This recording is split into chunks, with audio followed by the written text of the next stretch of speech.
state-owned corporation for all different connotations, but it's what we need to do in order to be competitive and to bring us back to where we need to be.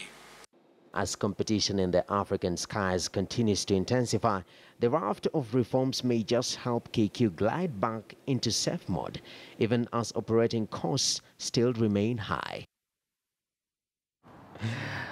And now, this week on Women in Business, it's a pizza affair. Penina Ntongondu decided to venture into the business of a delicacy mainly sold by multinationals.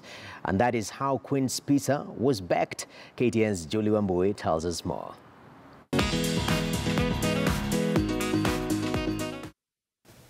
Penina Ntongondu is not new to the world of pizza. She is well versed on how a good slice should taste. She had an opportunity to work with renowned pizza multinational companies where she learned the ropes and eventually took on the bold step to open her own business. Though her business, it took off on an unfortunate event. I got a bad eye injury going to town to run some errands. So that was a huge blow, but somehow a wake-up call.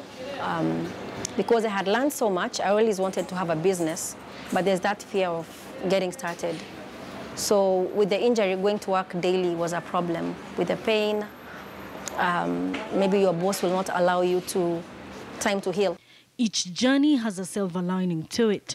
And for Ntongondu, it came when she was desperate to grow her business, having utilized all the investment she had saved from her employment. For her business to take off, she invested about 200,000 Kenya shillings. She then made the decision to participate in a business growth competition. I've done pizzas in my house for about 2.5 years.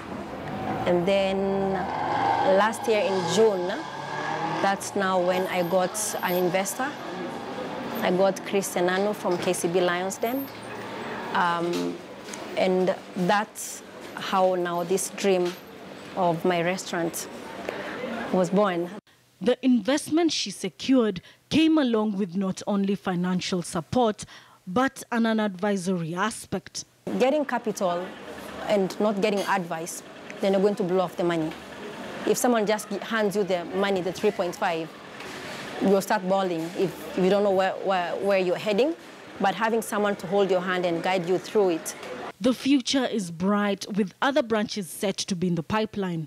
And to budding entrepreneurs looking to follow in Ntongondu's footsteps, the vision will set the mission.